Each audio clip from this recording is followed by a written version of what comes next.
ഇന്ന് തന്നെ ഡൗൺലോഡ് ചെയ്യൂ. കാണൂ നിങ്ങളുടെ ഫേവറേറ്റ് ഷോസ്. പാല് തിളയ്ക്കാത്തത് മാതൃശാപം കൊണ്ടാണ്. അതിന് പരിഹാരം കാണണം. കുറുപ്പ് വെച്ച് നീട്ടുന്ന കയ്പ് നീര് മുഴുവൻ കുടിക്കുന്നത് ഞാനടി. അതെല്ലാം നീ ഉണ്ടാക്കിയതാ. നല്ലൊരു ദിവസമായിട്ട് നീ കണ്ടില്ലേ പേക്കോലങ്ങളായിട്ട് അച്ഛനമ്മമാരെ കെട്ടിയെടുത്തിരിക്കുന്നത്?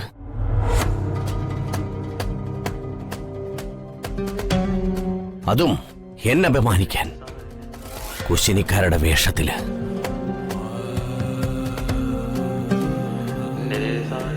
തൃപ്തിയായില്ലടി നിനക്കൊക്കെ? നിർത്ത്. കുറ്റങ്ങളെല്ലാം ഞങ്ങളിൽ കെട്ടിയേൽപ്പിക്കാതെ അച്ഛനമ്മമാരെ തമ്മിൽ വേറെ പിരിച്ചത് ഏട്ടനല്ലേ?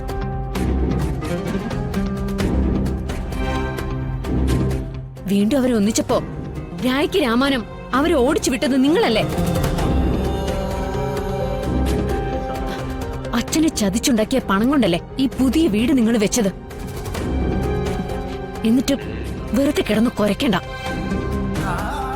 അതെ, ഞങ്ങളാരും വലിഞ്ഞു കയറി വന്നതൊന്നുമല്ല, വിളിച്ചിട്ടാ വന്നത്.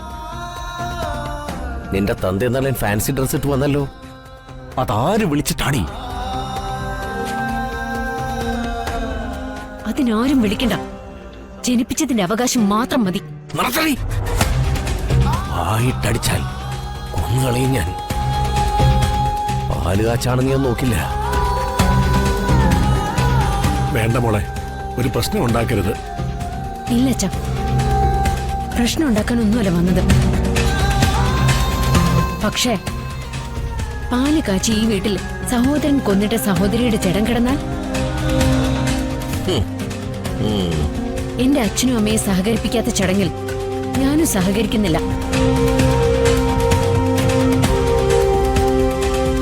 നമുക്കിറങ്ങാം അച്ഛാ. മോളെ, ഞങ്ങള് വന്നത് പാലുകാച്ചി ചടങ്ങിനല്ല, കാറ്ററിംഗ് ജോലിക്കാരായിട്ട് ഫുഡ് വിളമ്പി കൊടുക്കാനാ.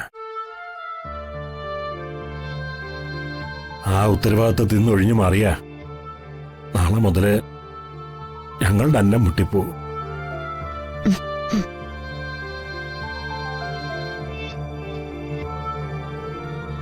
അച്ഛച്ച, അച്ഛന് ഇനി എവിടെയും പോകണ്ട, ഞാൻ വിടില്ല.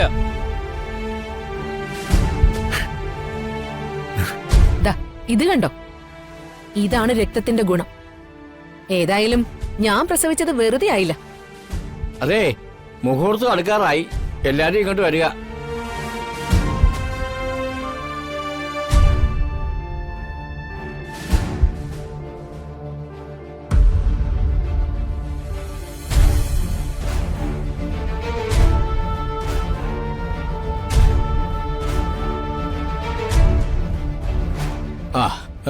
പ്രകാശനും സുചിത്രയും മുന്നോട്ട് വരിക. വാ.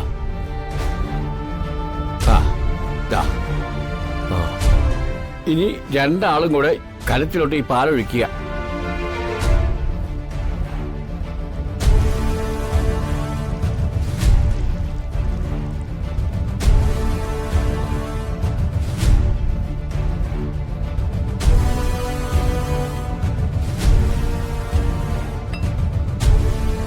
ശ്രീ ഗണേശ ഭാഗ്യമാ.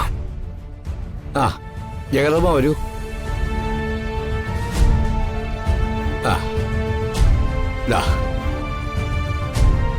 ഇനി ഭക്തി ആദരപൂർവ്വം ഭഗവാനെ മനസ്സിൽ ധ്യാനിച്ച് അടുപ്പിലേക്ക് അഗ്നി പകർന്നോളൂ.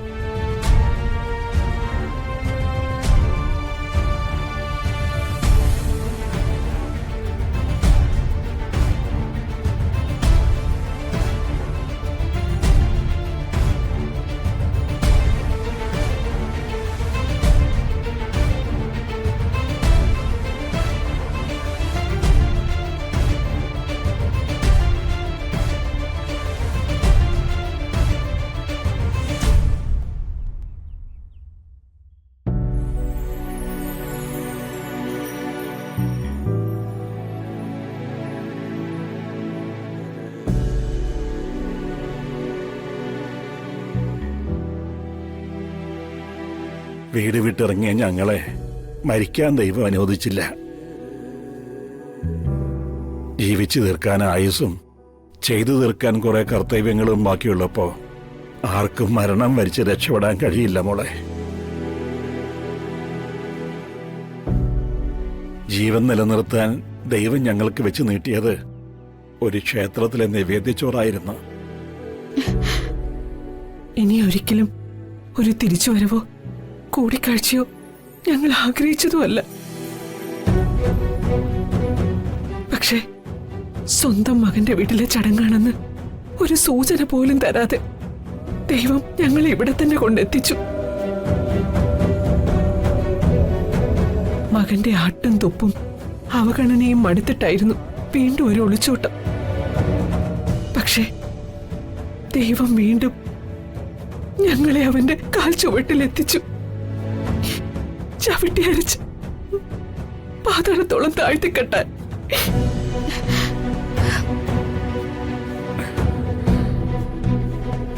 നിങ്ങളെ എങ്ങനെ ആശ്വസിപ്പിക്കണമെന്ന് എനിക്കറിയില്ല അച്ഛ. ആശ്വസിപ്പിക്കേണ്ട അച്ഛനമ്മമാര് തന്നെ ആശ്രയം മറ്റു നിൽക്കുമ്പോ മകളായ ഞാൻ എന്ത് പറയണം? പിന്നെ അച്ഛമ്മയുടെ കാര്യം. ഇപ്പോ ഞാനും ജഗനോ അച്ഛമ്മയെ നോക്കുന്നത്. ഞങ്ങളുടെ സംരക്ഷണത്തിലാ ഇപ്പൊ അച്ഛമ്മ.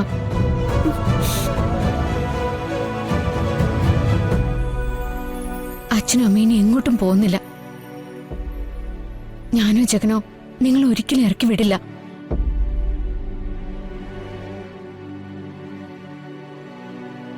നമ്മൾ ഇപ്പൊ തന്നെ വീട്ടിലേക്ക് പോകുന്നു.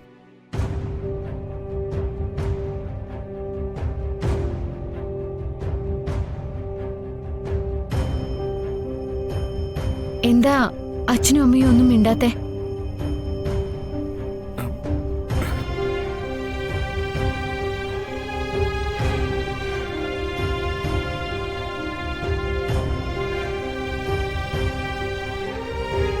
അടുപ്പിൽ തീ കത്തിച്ചിട്ട് നേരം കുറെ ആയില്ലേ? പാൽ ഇതുവരെ തിളച്ചു പൊങ്ങാത്തതാണ് തിരുമേനി.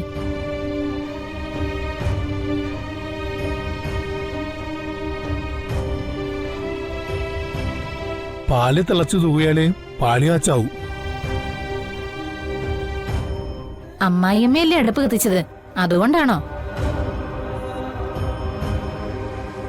പാല് തിളച്ചു പൊങ്ങാത്തത് ഐശ്വര്യക്കേടാ.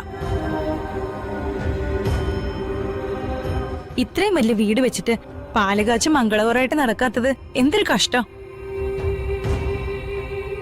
തിരുമേനി, വായും പൂട്ടിയിരിക്കാതെ എന്തെങ്കിലുമൊക്കെ ഒന്ന് പറ. പാല് തിളയ്ക്കാത്തത് മാതൃശാപം കൊണ്ടാ. അതിന് പരിഹാരം കാണണം.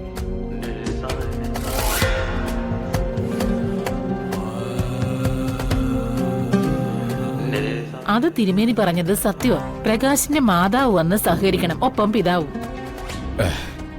യാ ദേവി സർവഭൂതേഷു മാതൃരൂപേണ സംസ്ഥിത. അർത്ഥം അറിയോ പ്രകാശന്? ഓരോ ജന്മത്തിലും അമ്മയാണ് എല്ലാം. അമ്മയെപ്പോലെ വേറെ ഒരു ബന്ധുവും ഇല്ല.